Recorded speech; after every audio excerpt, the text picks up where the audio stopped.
Hi guys, and welcome back to another video. So you might recall a little while ago I did a video on free speech in the UK in light of Trump's visit when he met with Starmer, and how Starmer gleefully celebrated the fact that the United Kingdom has always been a bastion of free speech.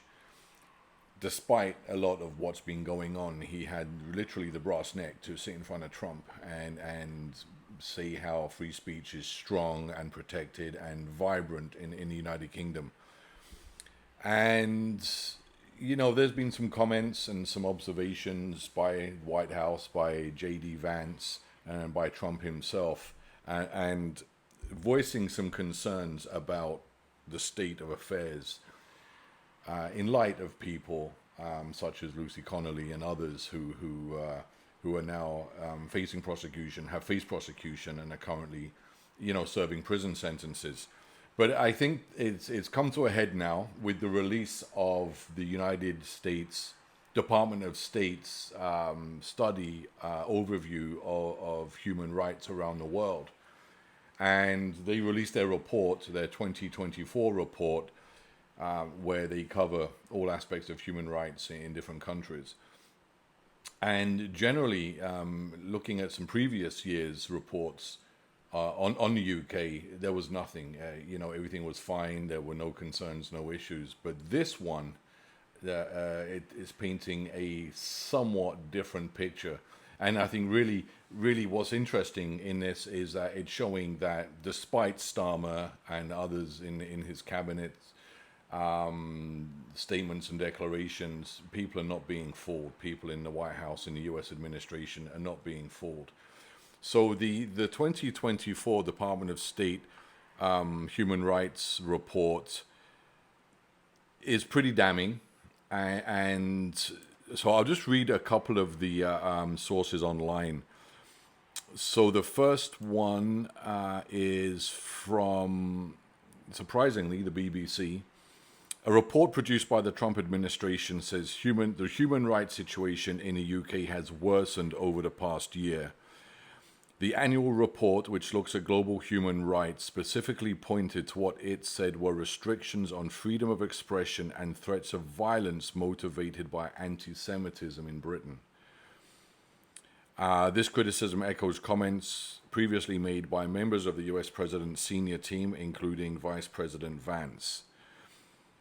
In response, a UK government spokesperson said, "Free speech is vital for democracy around the world, including here in the UK, and we are proud to uphold freedoms whilst keeping our citizens safe." And I think there's the crux, is that they're determining what is safety. They are saying, basically it's okay to limit free speech. We can clamp down on it. We can impose restrictions because we're keeping people safe. Another report says that the annual US State Department assessment, which analyzes human rights conditions worldwide, highlights laws limiting speech around abortion clinics, as well as the way the government officials repeatedly intervened to chill speech online after the 2024 Southport attack. The report stated the government sometimes took credible steps to identify and punish officials who committed human rights abuses, but prosecution and punishment for such abuses was inconsistent. Meaning, depending on what your statement was, what side of the political fence you're standing on, the reaction from the state, from the judiciary, from the courts, from the police even, won't be consistent. Hence the two-tier approach to the administration of justice in the United Kingdom, or lack of justice in the United Kingdom.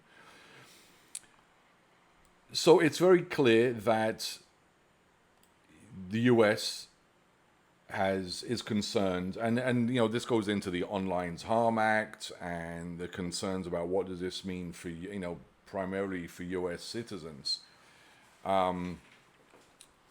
I think what really bothers me about this the most is that the United Kingdom has been a beacon, has been a bastion of democracy around the world for centuries. Now, I'm not saying that, you know, there aren't certain things that we need to address or look at, or to, you know, to maybe apply a degree of accountability for. But, you know, it was England that gave the world the Magna Carta, the basis of the rule of law, of the democratic process, of the legal process that's still used around the world today in most countries. It established a constitutional monarchy, parliamentary democracy, and that now it's appearing in reports questioning the freedom of human rights, of free speech. Another comment was that another concern is that the creation of these buffer zones, these safe spaces where you cannot voice certain opinions or protest. And I think specifically they were talking about abortion clinics. Now, I'm not getting into a debate about abortion, but when people are arrested for silently praying, meaning just standing there, you can see why there are some big concerns in the White House over the attack on free speech, on human rights in the UK. But that the United Kingdom is the birthplace of democracy. Well, I won't say of democracy. I mean, we can go back, you know, to ancient Greece, but of the parliamentary democracy. Again, a constitutional monarchy where the rule of law reigns supreme. That the state of affairs now is that there are people like Starmer who are doing everything they possibly can to destroy that heritage, that tradition, that legacy.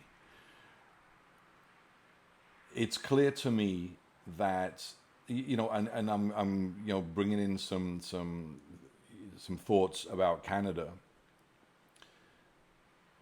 and perhaps France as well, and a lot of Europe, in fact, that it's clear that these people, they hate us. They have no interest in giving people their true freedom, or giving people their voice, their political voice, and they will do everything they can to quash that. I mean, and that is happening with a lack of shame, a total lack of shame. But anyhow, the British government's now being called out. Starmer specifically, I think, is now being called out, and especially if you contrast this report from the Department of State with Starmer's recent protestations, I think definitely they're being thrown under a spotlight. So I haven't heard too much yet from Starmer and his gang, but we'll see what they say. I'm certain something will come out of it, but I don't think it'll be enough to make anything change. They'll justify it in whatever way they're going to justify it. So again, I think all this calls for is that, or highlights and expresses, is that there's a need for a major regime change. And the sooner that change can happen, the better. So, all right, guys, I just wanted to kind of talk about that a little bit today.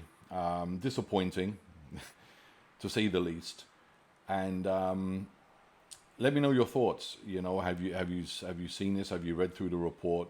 What do you think of it? Do you agree? Do you disagree? But let me know in the comments below. If you haven't already, would really appreciate you subscribing to the channel. And if you like the video, giving it a thumbs up. And until the next one, take care of yourselves, and I'll see you on the next video.